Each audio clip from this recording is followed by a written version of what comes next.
우리 그럼 성경 말씀 함께 읽겠습니다. 함께 읽을 말씀은 누가복음 7장 36절에서 50절 말씀입니다. 누가복음 7장 36절에서 50절 말씀, 제가 가지고 있는 성경은 신약 102페이지 그 정도에 있습니다. 누가복음 7장 36절에서 50절 말씀, 제가 한 절 여러분이 한 절 교독하여 읽습니다. 한 바리새인이 예수께 자기와 함께 잡수시기를 청하니 이에 바리새인의 집에 들어가 앉으셨을 때에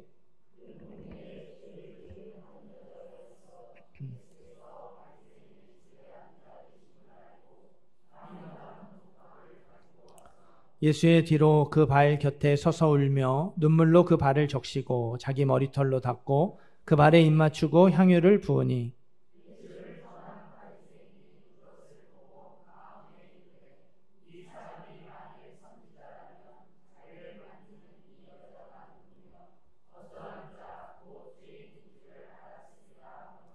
예수께서 대답하여 이르시되 시몬아 내가 네게 이를 말이 있다 하시니 그가 이르되 선생님 말씀하소서.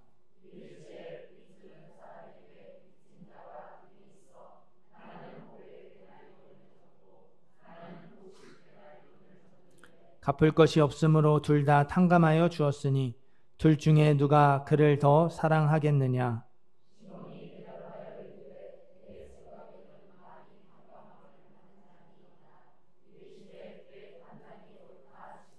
그 여자를 돌아보시며 시몬에게 이르시되 이 여자를 보느냐.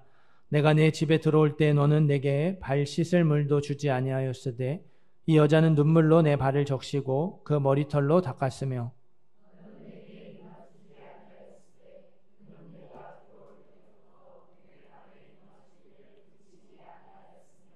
너는 내 머리에 감람유도 붓지 아니하였으되 그는 향유를 내 발에 부었느니라.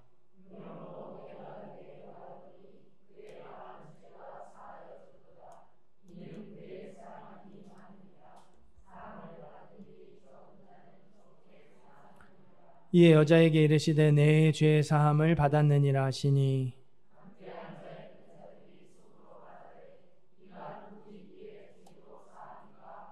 함께 읽습니다. 예수께서 여자에게 이르시되 내 믿음이 너를 구원하였으니 평안히 가라 하시니라. 아멘. 봉헌 기도하고 말씀 전하겠습니다. 은혜와 사랑이 풍성하신 아버지 하나님 앞에 예배드려 나올 때 우리의 마음을 담아 믿음으로 예물 드렸습니다. 예물 드린 한 사람 한 사람 주께서 형편과 상황을 아시오니 필요한 은혜를 채워 주옵시고 더 큰 믿음 허락하여 주옵소서. 믿음으로 감당할 수 있는 모든 성도님들이 될 수 있도록 주여 도우시고 함께하여 주옵시고 선함으로 인도하여 주옵소서. 이 시간도 말씀을 듣기를 소원합니다. 우리의 마음에 말씀이 담겨지게 하여 주옵시고 뿌리를 내리고 싹이 터서 열매 맺는 귀한 말씀 되게 하여 주옵소서. 감사드리며 예수님의 이름으로 기도드립니다. 아멘. 우리 앞뒤 좌우 계신 분들 서로 인사 나누도록 하겠습니다. 주님의 이름으로 사랑하고 축복합니다.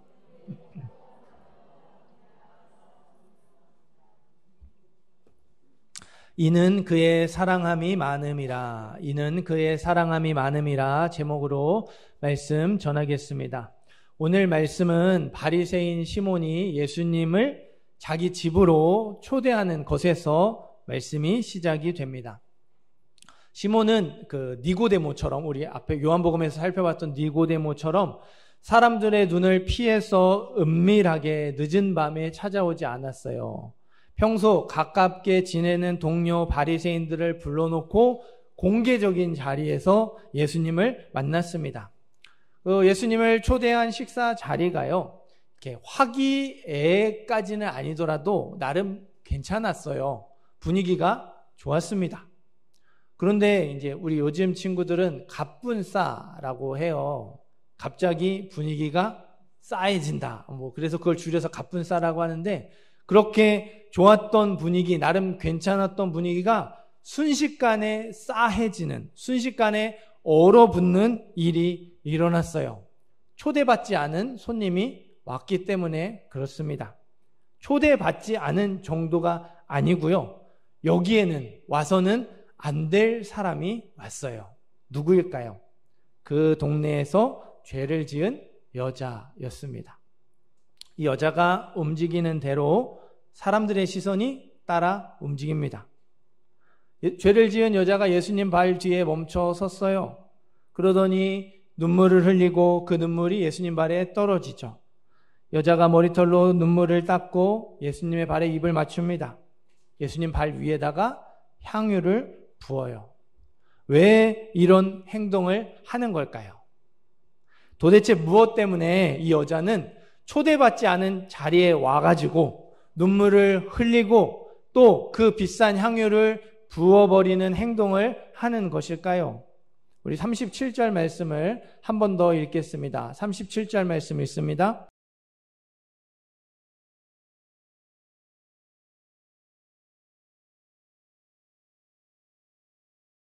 아멘. 제가 앞에서도 죄를 지은 여자라고 이렇게 말씀을 드렸는데요. 당시 이스라엘에서 여자를 죄인이라고 부르는 경우는요, 딱 한 가지밖에 없었습니다. 이 경우에만 여자를 죄인이라고 불렀어요. 돈을 받고 몸을 파는 여자. 창녀라고 부르는 여자에게만 죄인이라는 호칭을 사용했습니다. 그 동네에 죄를 지은 한 여자, 그 동네에서 몸을 팔아 돈을 버는 직업을 가진 여성이었겠죠. 더러운 여자로 낙인이 찍혀 있었어요. 사람들이 그녀를 향해서 손가락질하고 가까이 하지 않았습니다. 누가 가까이 하고 싶겠어요. 성경에는요, 이 여자가 어떻게 창녀가 되었는지를 설명하지 않아요. 예수님을 만난 이후에 오늘 말씀만 이야기를 합니다. 그러니까 원해서 선택을 했을 수도 있고, 원하지 않는데 어쩔 수 없는 그 불가피한 삶의 그 현실 상황 속에서 이 길을 선택했는지도 모르겠습니다. 어쨌든 그렇게 창녀로 살기로 선택한 이후, 결정한 이후 얼마나 많은 어려움을 겪었겠어요. 이게 적절한 예가 될지는 모르겠습니다. 험하고 고된 일을 이렇게 반복하면 이 살이 버티지 못해서 그 아픈 곳에 물집이 잡히죠. 그리고 벗겨집니다. 새살이 돋아나요. 계속 또 반복을 해야 하니까 어때요? 또 물집이 잡히고 또 벗겨지고 또 새살이 돋아납니다.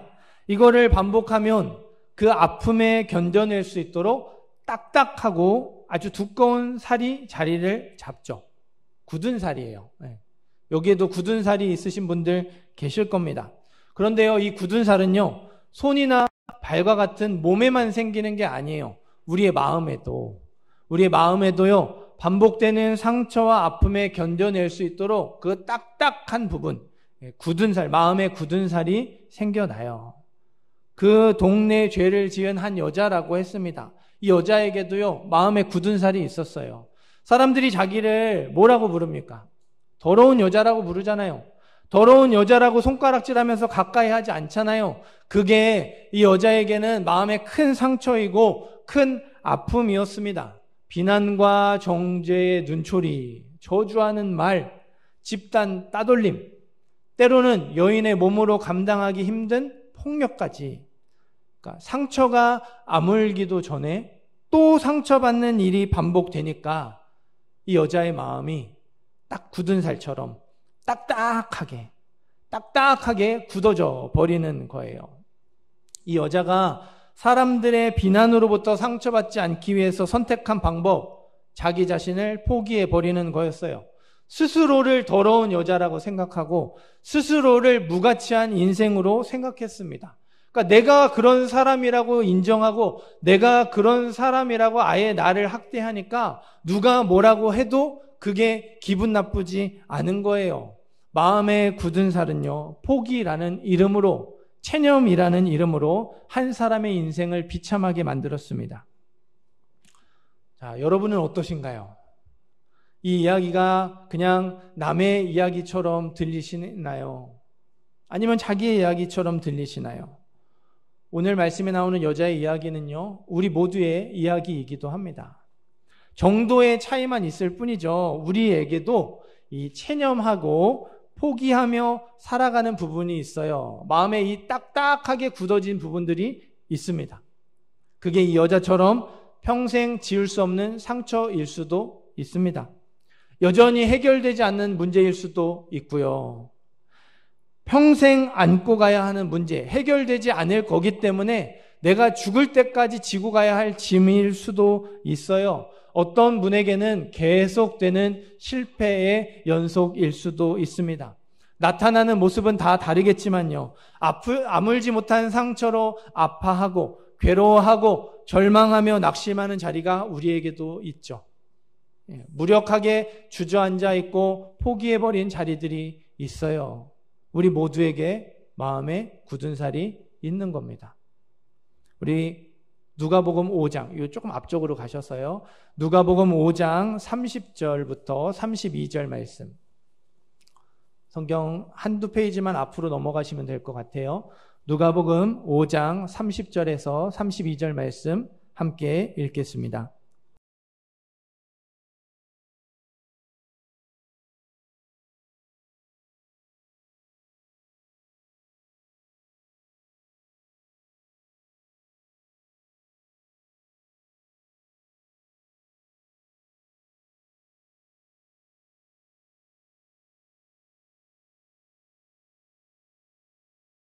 아멘.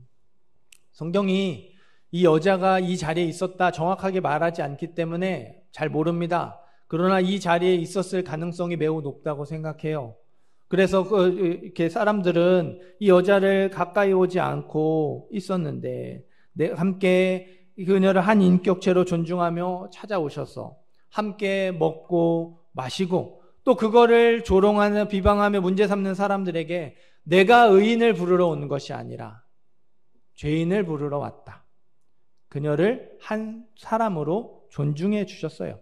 더럽혀질 대로 더럽혀진 인생과 돌이킬 수 없는 시간들을 용서해 주려고 내가 너에게 왔다. 내가 너를 사랑해서 내가 너에게 찾아왔다 말씀해 주셨어요. 자기도 포기하고 자기도 더러운 여자로 무가치한 인생으로 여기고 있었는데 예수님은 그 모습까지도 용납해 주시면서 사랑으로 품어 주셨습니다. 그 사랑 때문에 딱딱하게 굳어져 있던 마음이 부드럽게 녹아내리기 시작했어요. 딱딱해서 굳어져서 느끼지 못했던 감각들이 하나 둘 살아나기 시작했습니다. 예수님을 통해서 하나님의 사랑을 경험한 거예요. 받을 자격이 없는 자에게 주시는 그 놀라운 은혜를 경험한 것이죠. 깨달은 것입니다. 그래서 자기를 또 조롱하고 비난하고 거부하고 거절할 걸 알면서도 바리새인 시몬의 집에 찾아갔어요. 거기에 누가 계세요? 예수님이 계시거든요. 나를 사랑해 주신, 그 사랑을 알게 해주신 예수님이 계시니까 내가 면박당할 걸 알면서도 기꺼이 찾아갔습니다. 그리고 비참한 삶을 살아오던 와중에 악착같이 모아왔던 향유, 그 비싼 걸 아낌없이 예수님 아래에 부었어요. 그 비싼 거를 아낌없이 예수님 아래에 붓는다는 것은요, 이제는 내가 그렇게 살지 않겠다는 결단이죠. 몸을 팔아서 한 푼, 두 푼 모은 돈으로 모아서 비싼 향유를 샀는데 그걸 아낌없이 예수님께 드리면서 나는 그 사랑을 깨달았기에 이제는 그렇게 살지 않겠습니다. 새로운 삶을 살겠습니다. 결단하는 것이죠. 그 은혜와 사랑을 경험했기 때문에. 하나님의 놀라운 은혜와 사랑을 경험했기 때문에 거절당하는 것, 또다시 비난과 정죄의 눈초리와 그런 말들을 듣는 것, 예수님을 만나기 위해서라면 기꺼이 감당할 수 있었어요. 그동안 악착같이 모아왔던 것, 내가 내 결심을 표현하고 예수님을 향한 그 마음을 표현하기 위해 기꺼이 내어놓을 수 있었던 거예요. 하지만 바리새인 시몬은 이게 못마땅했어요. 여기에 올 자격도 없는 더러운 여자가 이 자리를 망쳐버렸던 거잖아요. 좋았던 자리를 망쳐버렸어요. 더군다나 그 이해할 수 없는 여자의 행동을 말리지 않는 예수님 보니까 더 화가 치밀어 오르는 것이죠. 예수님이 정말 선지자라면 저 여자가 누군지를 알고 가까이 오지 못하도록 막았을 텐데, 대단한 선지자라고 해서 예수님을 초대했는데 그 소문이 거짓말이었구나 속으로 생각을 하죠. 바리새인 시몬의 생각을 하신 예수님이 한 가지 비유를 말씀하십니다. 돈을 빌려주는 사람에게 한 사람은 500데나리온을 빌렸고, 얼마요? 500데나리온. 또 한 사람은 50데나리온을 빌렸다. 얼마요? 네. 한 사람은 50데나리온, 한 사람은 500데나리온을 빚졌어요. 근데 둘 다 이걸 갚을 능력이 없었습니다. 그래서 돈을 빌려준 사람이 불쌍해가지고 안 갚아도 돼, 그냥 없던 일로 하자, 빚을 탕감해 주었습니다. 예수님이 물으십니다. 두 사람 중에 누가 더 감사한 마음을 가지겠느냐? 데나리온은 당시 노동자 하루 일당입니다. 그러니까 50데나리온이면 50일 일해서 받을 돈이잖아요. 그걸 그냥 2달치 월급으로 해보겠습니다. 2달치 월급. 500데나리온은 500일이니까 조금 더해서 그냥 2년치 월급 계산하기 쉽게. 여러분, 2달치 월급을 누군가에게 빚졌어요. 그런데 그 사람이 됐어, 그래, 그냥 없던 일로 하고 안 갚아도 돼, 그냥 그거 보탬이 됐으면 됐다, 이렇게 얘기해요. 어떻습니까? 고맙죠. 그래도 2달치 월급인데 고마워요. 감사한 일이죠. 그러면요, 2년치 월급을 빚졌는데, 그거 그래, 내가 너 도와준 거 하고 크게 도와준 셈 칠게, 없던 일로 하자, 안 갚아도 돼, 이렇게 말하면요, 여러분 어떻겠습니까? 이게요, 다가오는 무게가 달라요. 단순히 그냥 고맙고 감사한 정도로 끝날 수가 없죠.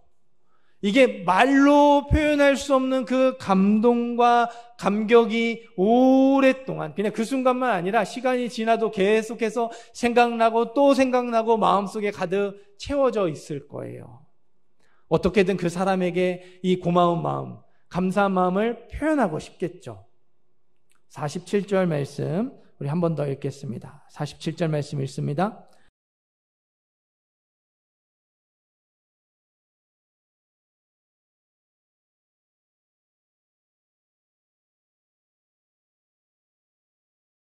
아멘.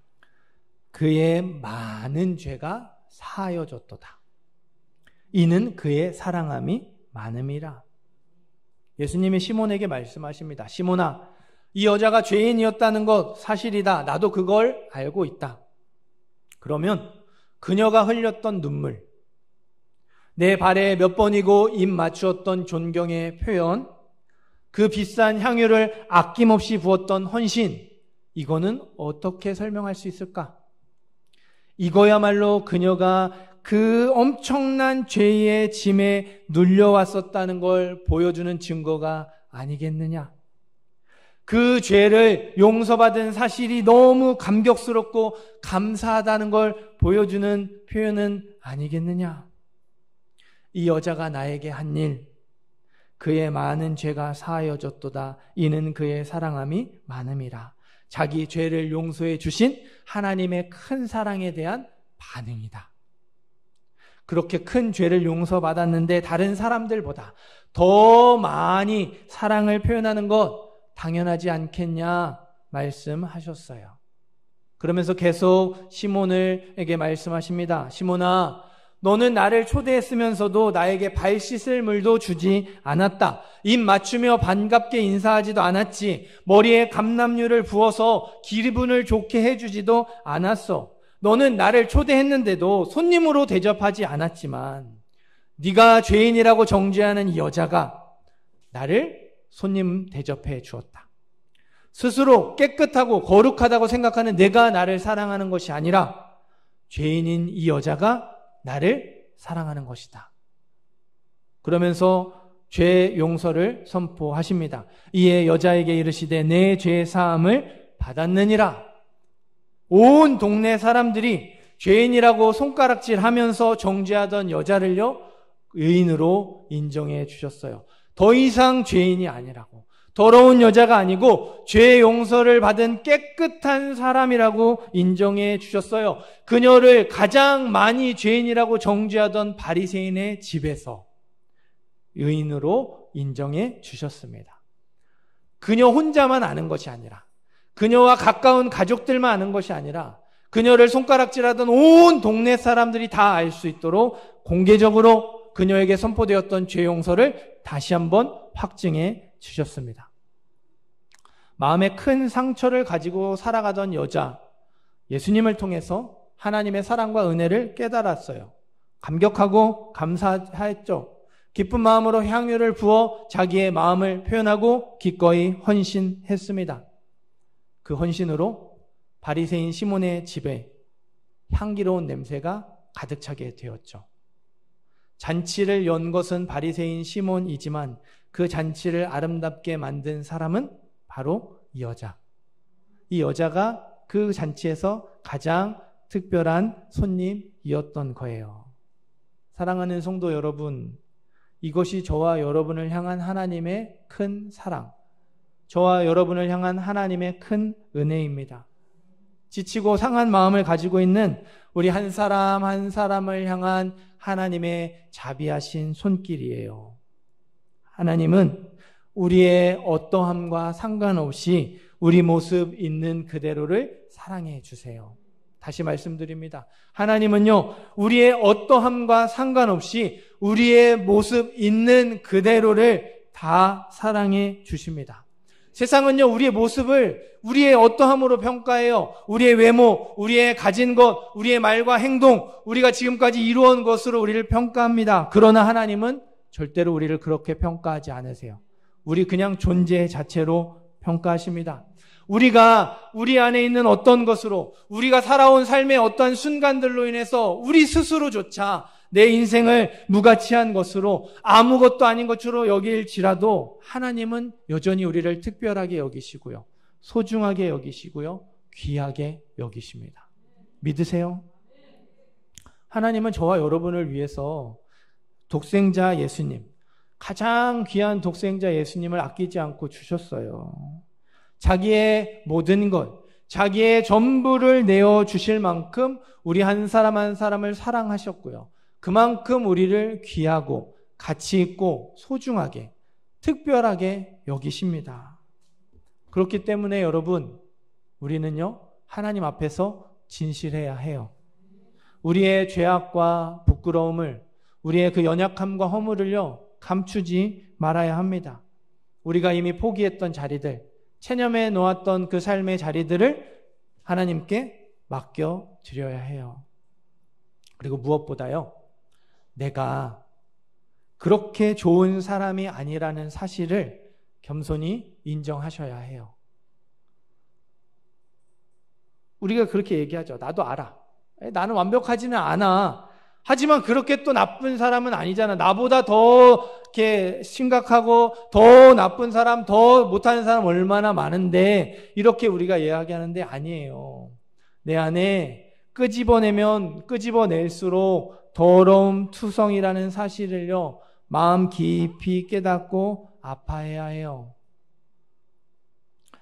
이름만 대면 알 수 있는 그 유명한 목사님이요, 세미나를 인도하던 중에 참가한 분에게 질문을 받았습니다. 목사님, 저는 목사님의 책을 한 권도 빠짐없이 다 읽었습니다. 그러니까 이분이 목회에 대한 책을 많이 내셨어요. 목회를 되게 잘하신 분이시거든요.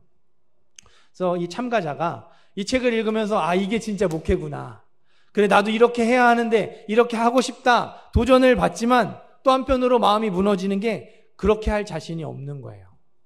그 책에 나와 있는, 또 그 교회에서 이렇게 나타나 있는 목사님의 그 목회와 삶의 모습이 너무 대단해서 도저히 따라갈 수 없는 것이죠.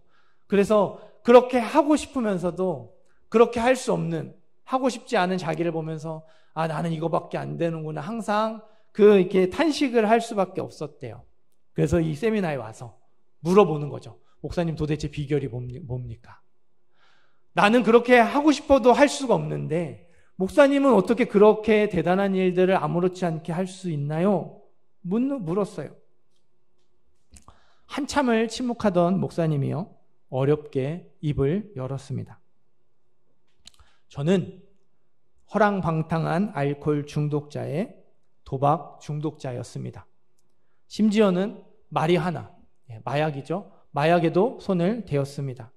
그러니까 교회의 기준에는 말할 것도 없고 세상의 기준으로도 저는 도저히 목사가 될 수 없는 사람이었어요. 이 목사님의 표현은요, 저는 무자격자, 자격이 없는, 목사가 될 자격이 없는 사람이었다고 말씀하셨어요.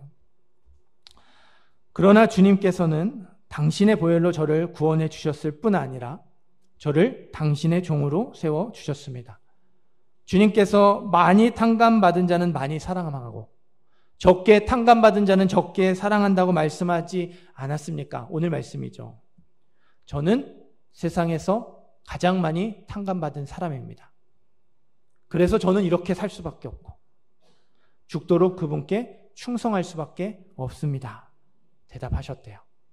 사랑하는 성도 여러분, 우리를 특별하게 여기시는 그 크신 하나님의 사랑을 경험하기를 원하십니까? 오늘 말씀에 나오는 여인처럼 그 사랑, 내 안에 있는 하나님을 향한 사랑을 마음껏 표현하기를 원하시나요? 그러면 이 목사님의 고백, 그리고 사도 바울의 고백에 귀를 기울이셔야 해요. 사도 바울, 말년에 죄인 중에 내가 괴순이라. 그 크신 하나님의 사랑을 누구보다 깊이 경험했던 사도 바울, 그래서 자기의 전 존재를 결혼도 하지 않고 일생을 복음 전한 일에 모두 바쳤던 사도 바울이 말년에 죄인 중에 내가 괴수라 고백했어요. 하나님 앞에서 겸손하게 죄와 허물을 고백하며 회개하시기를 바라요. 내가 그렇게 괜찮은 사람이 아니라는 사실 감추지 않으셔도 됩니다. 하나님 없이 내 뜻대로 하려던 모습도 내려놓으시고요. 그렇게 체념했던 자리, 포기했던 자리를 하나님께 맡겨드리시기를 바라요. 자기의 죄악의 깊이를 깨닫는 사람만이 하나님의 완전한 용서를 경험할 수 있어요. 하나님의 한없는 긍휼을 경험할 수 있습니다. 그러니까 자기 죄악의 깊이를 깨닫는 사람만이요, 하나님 아버지의 사랑이 기쁨으로 다가오고요, 감사로 다가오고요, 감격으로 다가옵니다. 내가 그래도 괜찮은 사람이라고 생각하니까 그 십자가 사랑이 나에게 크게 다가오지 않는 거예요. 내가 정말 죽어 마땅한 사람이라고 생각한다면 그 사랑, 그 십자가는 나에게 감사가 될 수밖에 없고요, 감격이 될 수밖에 없어요. 내 마음을 가득 채우는 감동이 될 수밖에 없습니다. 죄인이었던 여자가 나는 향유를 바쳤는데, 나는 이 전부를 이렇게 기꺼이 내어놨는데 너희는 왜 아무것도 바치지 않았냐? 시몬에게도 왜 예수님을 손님 대접하지 않았냐? 정죄하지 않았어요.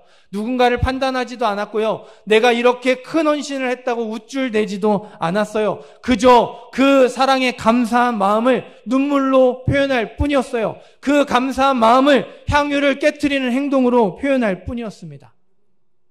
아까 말씀드렸던 그 이름만 대면 알만한 유명한 목사님, 그렇게 본이 되는 모습을요, 다른 사람에게 강요하지 않았어요. 당신이 그렇게 목회한다고 다른 목회자들에게 여러분도 그렇게 해야 합니다, 단 한 번도 말씀하지 않으셨어요. 그렇게 할 수밖에 없는 극히 개인적인 이유가 있어서 나는 이렇게 하는 거라고. 오히려 자기의 말과 행동이 다른 목회자들을 판단하고 평가하는 기준이 될까 조심하셨습니다. 어떻습니까? 죄인이었던 여자도, 이 목사님도요, 자기의 죄악의 깊이를 깨달으니 누군가를 판단하고 정죄하는 것이 아니라 그저 자기의 마음을 하나님께 표현하는 것이죠. 그 사랑 때문에 놀라운 모습으로, 아름다운 모습으로 변화되어진 것입니다. 예수님은요, 죄인을 부르러 이 땅에 오셨어요. 괜찮은 사람을 부르러 이 땅에 오지 않으셨습니다. 형편없는 사람, 죄인을 부르러 이 땅에 오셨어요. 저와 같은 죄인을 살리기 위해서 십자가에 죽으셨습니다. 우리가 알잖아요. 하나님은 은혜로우시며 긍휼이 많은 분이시라고. 그래서 동이 서에서 먼 것처럼 우리의 죄를 용서해 주겠다 말씀해 주셨어요. 그 용서해 주신 죄를 다시는 기억하지 않겠다고 말씀해 주셨습니다. 우리가 얼마나 많은 말씀을 들었습니까? 우리가 얼마나 많은 은혜를 경험했어요. 그럼에도 우리의 모습은 여전히 변하지 않습니다. 똑같아요. 말씀대로 살지 못하고 세상을 사랑하는 모습이 여전히 있습니다. 구제불능이죠. 그런데도 하나님은 저와 여러분에게 변함없이 은혜를 베풀고 계세요. 구제불능인데 또다시 실패할 게 뻔하고 또다시 넘어질 게 뻔한데 그럼에도 불구하고 계속해서 기회를 주시고 또 기회를 주시고 계속해서 기회를 주시고 계십니다. 여러분이 하나님이라면 이렇게 하시겠습니까? 절대로 그렇게 못하죠. 진작에 포기했어도 아마 포기했어 버렸을 거예요. 사랑하는 성도 여러분, 내 죄를 깨달을 때가, 나의 형편없는 모습을 발견하고 겸손한 마음으로 하나님 앞에 인정할 때가 바로 은혜 받을 때입니다. 포기하고 체념한 자리를 하나님께 맡겨드릴 때가요, 참된 위로를 경험하는 순간이고 진정한 소망을 품는 순간인 줄 믿습니다. 하나님 없이 내 뜻대로 내가 주인이 되어서 살아가고 있음을 인정할 때, 가슴을 치며 하나님 내가 내 뜻대로 살았습니다, 가슴을 치며 인정할 때가 우리가 바로 설 수 있는 기회인 줄 믿습니다. 내가 실패하고 무너진 그 자리야말로 회복의 역사가 다시 시작되는 자리라는 사실을 꼭 기억하시기를 바라요. 이는 그의 사랑함이 많음이라. 죄의 용서를 받으면 받을수록 우리는 하나님을 더 많이 사랑할 수 있어요. 우리가 죄의 용서를 더 크게 경험할수록 하나님께 드리는 게 아깝지 않을 수 있습니다. 죄의 용서를 받으면 받을수록 말씀대로 살아가는 게 힘들지 않을 수 있어요. 예수님 닮은 모습으로 변화되고 성숙할 수 있어요. 그리고 그 사랑을 우리의 가족과 우리의 이웃과 우리의 형제들에게 흘려보낼 수 있게 되는 것이죠. 그래서 제가 우리 교회 봉투 바꾸면서 거기에 문구를 그렇게 인쇄해 놨잖아요. 하나님의 사랑으로 변화되어 전하고 섬기는 교회. 하나님의 사랑으로 변화되는 게 먼저입니다. 하나님의 사랑으로 변화되어야 전할 수 있고 하나님의 사랑으로 변화되어야 섬길 수 있어요. 변화되는 만큼 전하는 것이고 변화되는 만큼 섬길 수 있는 것이죠. 그렇기 때문에 저와 여러분이 하나님 앞에 바로 서야 해요.